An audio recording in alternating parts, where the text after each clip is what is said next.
Hey everyone, it's your host Stefan Angelini here on another episode of Investor Types. We're talking with Mike Mortlock today, who runs a very successful business as well as a very successful podcast. This episode is for all those business owners out there or even those employees who are thinking of starting a podcast as a side hustle to their business that might actually benefit their business. We're going to discover how you do it. We're going to discover, is it worth it? What goes into it? And does it actually lead to sales for the business? So while we're not talking about investing too much, it is really investing into yourself. So just want to remind you one thing, that this is just general information. It's not considered personal advice or financial advice. So I'd love for you to listen to it. Reach out with any questions, investortypes@gmail.com. Let's get into the show.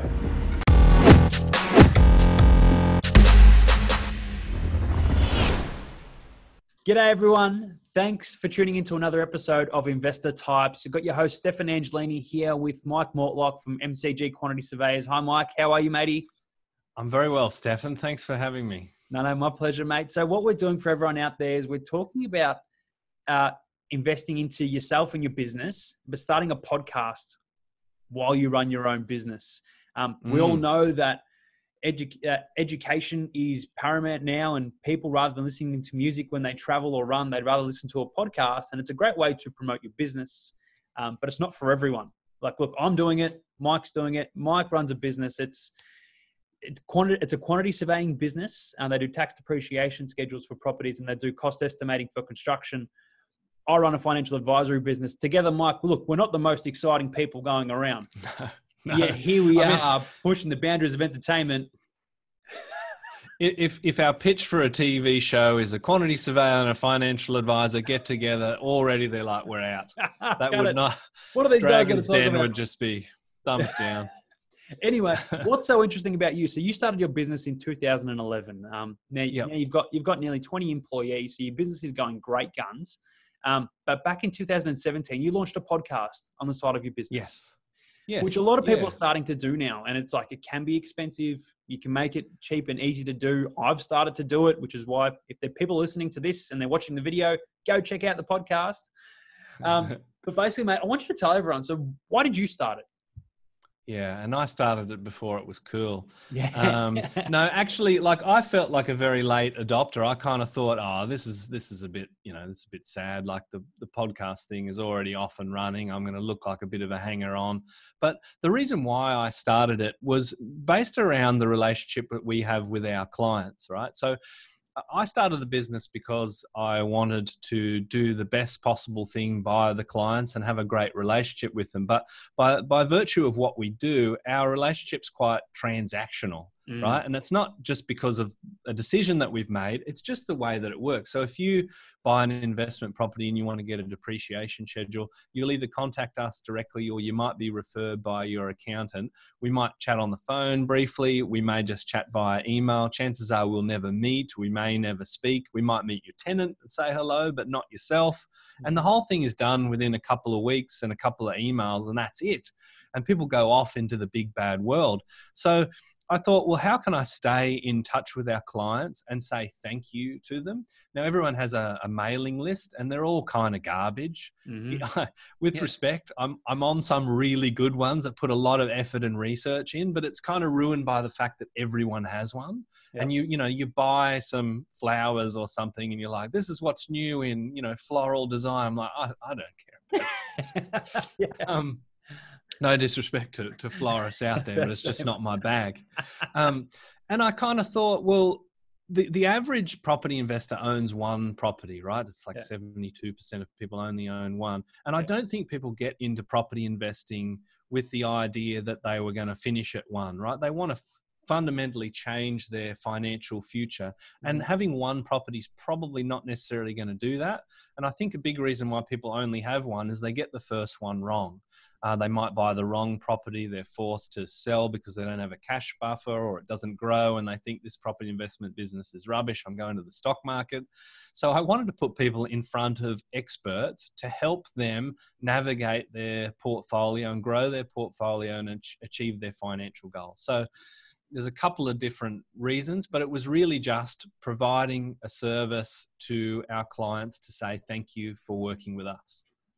So you basically get experts or people that buy properties for a living on the podcast? Yeah. Okay. Yeah, it's weird. Like when we started, I basically started the podcast by sending an email out to 3 people. And I thought, I don't know how to start a podcast. It's probably going to be hard. I probably won't have time. But I'll send an email to 3 people. And if one of them says yes, like that'd be a good get. Yep. So if they say yes, then I'll launch it. And I can't remember who the 3 people are now, but the first person to say yes was my friend Pete Wargent, who's a very, very clever finance guru. And he basically emailed back and said, yeah, when are we doing that? I'm like, oh gosh, now I've got to start a podcast. That's it. So you push yourself into the deep end to get going. And that's the biggest thing with these things. It's not an immediate business driver. So it's not a sales generating tool or anything like that. It's more of, you got to have the passion to do it. But the only real way you get yourself going is you force yourself by booking in a meeting. Yep. Yeah. Yep. And it sounds like an educational way to keep in front of clients. I mean, I'm exactly the same. Giving out education for what you do and what you look at every day is very, very handy. But some people, while like even yourself, you organize the meeting to get started. Other than that, how hard did you find it to get started? What did you have to organize in order to pick it up and go, we're podcasting now? Yeah, it wasn't that much. I spoke to someone else who I knew had just started a podcast. So I had to organize a podcast host. So you can use, companies like Podbean or Libsyn or whatever you like. There's no paid promotions here, although I should probably hit them up. And then basically how I was going to record it. So I started off using a little plug-in with Skype. Yep. Then I sort of got sick of that because I was having some technical issues, and I ended up working with Zencaster. And of course, you can do it with Zoom, such as we are at the moment. So that's not a really difficult thing. Setting up your iTunes account, getting it across to things like Spotify as well. And then it was just figuring out how I was going to do it, whether I was going to do it remote or in person, and getting the audio right. Yep. So I was a bit of a muso back in the day, so I had a condenser microphone, and I thought I can get this sort of sorted. But if you listen to some of my earlier podcasts and even look at some of the podcast reviews, that they say things like, great interview, but the audio quality is terrible. Yeah. Like, 1 star. Uh-huh. Since then, we've come along a little bit better with the audio quality. But look, there's not really that much to it. And you can Google, how do I start a podcast? And it'll point you in the right direction, or reach out to someone that you know has got one. And I'm sure that they'll be helpful. Actually, someone did that to me recently, and I sent them an email explaining the whole thing. So I probably got it in my sent items, so I can flick it over. Reach out to Mike. He's willing to help. You're a good man. I remember myself, I was researching how to do it for so long. And I'm like, do I want to do a podcast? Do I want to do a video series? And then I'm like, ¿por qué no los dos? Why don't I do both? So now I've got, in my office, I've got normally, if we're not around coronavirus or COVID-19, I've got a video camera set up in my office with little plugins for lapel mics, put the audio over the top of the video. It's a bit more work, but the way I see it is I'm trying to build like a big brand around it. And like you said, I am actually one of the people who started behind everyone else. So I've got to play catch up, Mike. Yeah, right. Because not all of us have got nearly 100 episodes. Well, it's similar to when we sort of started the business. I was looking at some of our competitors and what they were doing when they started, and we couldn't afford to be that sort of sloppy when we began. With respect to them, the technology was a long way away from what it is today, but we had to come out of the gates pretty strong. Like, we had to have a really good product, really good service from day one. We didn't really have time to sort of learn things. And you certainly have come out the gates really, really well. I mean, your podcast, the video series, that little animated bull that I always talk about, it headbutts things out of the way. It's all quality gear. I mean, if you're looking for a role model in how to create a little media thing, don't look at me, look at Stefan.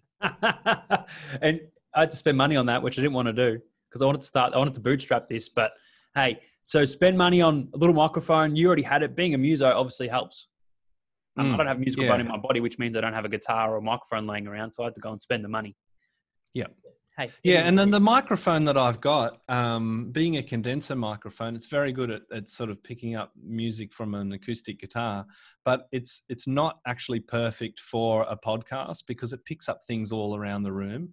So if you're clicking a mouse or doing something like that, you can probably hear I'm clicking on it now. If you're shuffling something on the desk, it's no good because it's got a real broad band that it picks up. But the modern sort of podcasting microphones, they have a really tight area where it actually picks up the signal. So I certainly wouldn't recommend what I've got, but it's a $300 or $400 microphone just lying around. My sort of muso days are kind of behind me. So I thought, you can't pick up the guitar and play a tune for us? Come on, mate. I don't have one in the office. Maybe next time. Here's a red hot tip. If you go and listen to my podcast, and you're coming up very soon, so I'd encourage people that are fans of your show to listen to me turn the microphone in your direction. The music on the podcast is me playing a little bit of blues on the guitar, so you can go and listen to that. That's my little intro and outro. There you go. And that just shows how low rent the podcast was. Like I couldn't afford any stock music. So I thought, I don't know, the guitar's over there. I'll play a little tune and I've stuck with it. It's sort of, a lot of people have got those high energy, highly produced intros. I've just got me being a goose on the mate. And better than me, mate. I had to find a tune online that no one will sue me for if I use it. So it's not that bad. That is key. So one conception, one thing that always gets asked of me. So people see me now. I talk to people. They're like, "Oh, you started a podcast. It looks great. Your business must be flying. It must be driving so much business for you because you're out there. You've got these videos pumping out." So tell me, you've been running your podcast now since 2017. Has it driven a lot of business for you? The short answer is no. Yeah. And having been a guest on a number of podcasts as well, like, I don't know, maybe 10 or so, there's probably only one that I actually got business from as a guest. Right. And that was like me saying, go to this website and I've created some content that I talked about in the episode, so you can get a copy of some of my data, and you can have access to a reduced fee code if you're wanting a tax depreciation schedule. So I actually sort of did like a proper sales pitch as a bit of a test. Call to action. Yeah, and I got a little bit of traction out of that. It's not really my style. I'm not really a salesy sort of guy. I'm like, this is what I do. I think I'm good at it. And if you agree, then give me a call and, we'll look after you sort of thing. But for my podcast, no. What it's enabled me to do is talk to people that perhaps wouldn't pick up the phone to me if I didn't have a podcast. Yeah. For example, I got Shane Oliver, the chief economist from AMP, on the podcast. Now, I'm certain he still doesn't know who I am. He was a lovely guy, but a very, very high profile economist, and, one of the most quoted people in Australian media that exists. Like, I think he averages a quote a day every single day of the year. There's just no economist that can sort of match him. And having a podcast, it's essentially, here's a link, here's some questions. Are you happy to come on? And at the end, he sort of said, "Oh, so you're based in Hong Kong, Mike?" I'm like, "No, I'm not, Shane." And he's like, "Anyway, yeah, good to chat. Talk to you later." You're based in Hong Kong. No, mate. In Queensland or New South Wales? Northern New South Wales? New South Wales, yeah. Oh, no. Just a bit far away. Like we're not in Hong Kong right now. Yeah, you're right. It's great for a brand building perspective. And I'm running my own television show, radio station almost. So people I'm happy to come on. Like I'm a small Joe. I don't do much. And I've been reaching out to guys who I just interviewed someone who runs who's part of a company who manages $90 billion worth of funds. Yeah, then you got me. So some days you win, some days you lose. But you provide some great insights, which is really good. And why I wanted to get you on is because I know what's happening with me. I'm getting drawn to doing more of this podcast thing because it's exciting. It's something new. It's entertainment. I get to talk to people rather than look at spreadsheets all day. Yeah. How do you find the podcast more exciting than running the business now, or where does your attention go? I prefer the spreadsheets, mate. I've got to You be do. honest. You've been Actually, doing it for a long time. I don't want to be sort of cruel to the guests or anything like that. I do have a lot of fun. It's really just I guess it's a balancing act. And when I'm busy in the business, which is how I get paid, I don't make a cent out of the podcast. In fact, it loses money. I think some people are surprised by that. And we don't have any paid positions or sponsors, and I'm not really interested in getting any. It's just when you're busy with work and you know that you have a podcast interview lined up, and I like to pay respect to the guests by doing research and asking them questions to get the best out of them, which takes time to do properly. When I'm flat out with a deadline or something and I realize I've got to do that before I can leave, that's where it sort of takes a little bit of the fun out of it. But once I'm chatting to someone, especially someone that I can have a good chat with and a good bit of banter with, and you'd be a good example. We've never actually met in person. It'll happen eventually, but we've already got some good rapport. Like, it's easy to have a conversation. Other times, people, it's a bit like drawing blood from a stone. That makes it a little bit trickier, but I still have fun. But I started the business with my business partner, Marty, really because I wanted to sort of drink Shiraz and do asset registers on an Excel sheet until the early hours. Yep. Now, the only thing that I do is drink Shiraz. I don't really do that many depreciation schedules anymore. And really, like, being sort of a natural introvert, most of my job now is on the extrovert side of things. It's doing interviews, it's doing videos, it's doing media and stuff like that, and business development. So yeah, it's funny what your job ends up being from what you sort of plan it to be. Well, as the business owner, you are responsible for trying to think outside the box to try and drive revenue if it happens. So have you found this podcast has helped you become more of an extrovert? I think, like, before I started, I had to get out of that sort of introvert style. It's not an act, but I think it's not my natural personality. So when I'm at home, I tend to be very quiet and keep to myself. I don't sort of seek company on the weekends and that sort of stuff. It's just, hanging out with my little family. That's more than enough for me. But yeah, before the podcast, I had to learn how to present to people, how to pitch the business, done a couple of TV spots and things like that. And you've really sort of got to try and be engaging, especially when you're talking about something as boring as tax legislation. So you've got to try and have a little bit of fun and have a bit of a joke at yourself. So the podcast, I think it's still refining the skills. And I get to the point now where sometimes people say, how do you do that on camera? Like, it must just be natural. It must just be your personality. And it's not necessarily the case. I think it's a learned skill to be able to answer questions and hopefully be somewhat entertaining. Yeah, 100%. You pick it up. Practice makes perfect, right, Mike? Absolutely. What do you need? 10,000 hours and you can win at anything? That's it. Who said that? I love that book, The Outsiders. So now that you're running a team, nearly 20 people, what's the biggest? What's your day mostly consist of?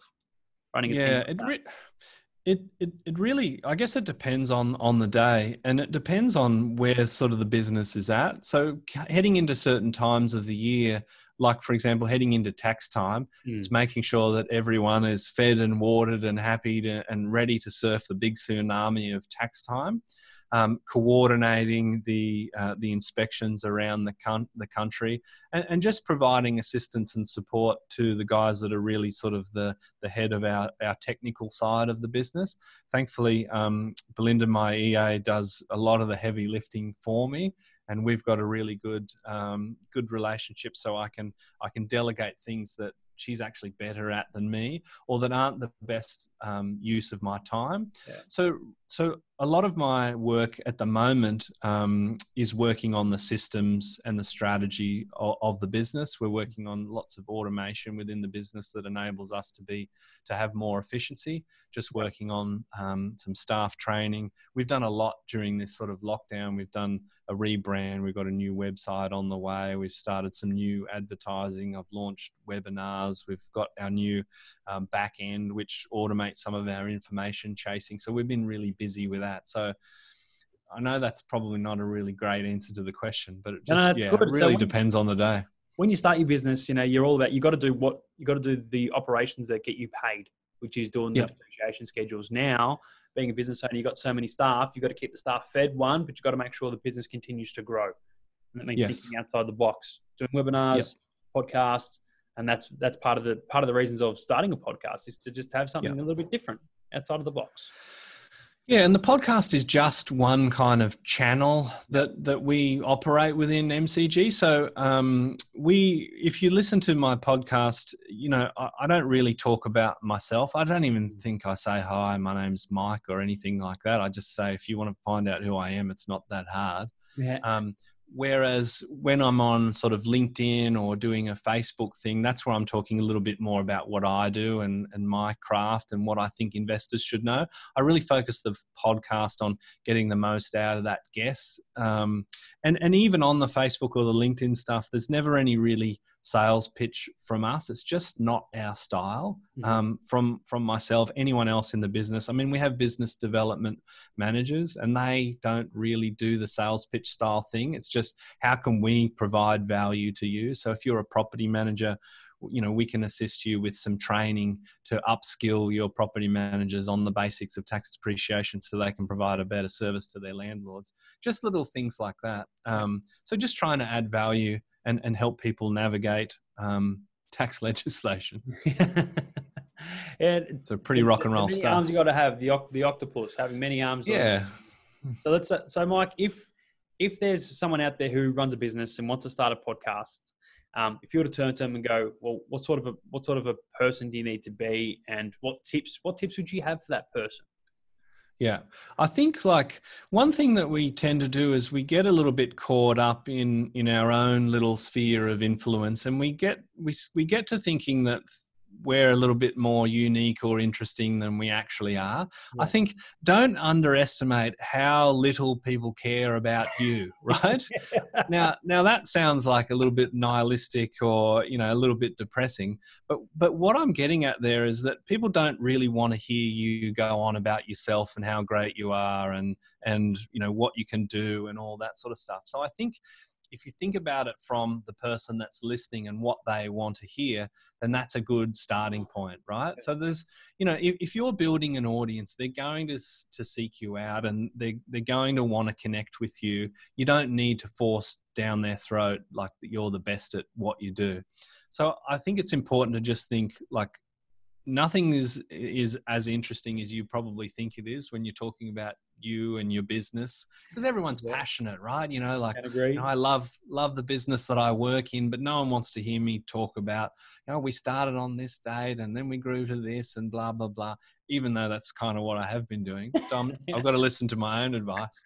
But yeah, I think just think about the listener and curate something that you think, if you didn't know about you, these are the questions that you'd want to be asking, and really try and get the best out of your guests if you're interviewing people. Yeah.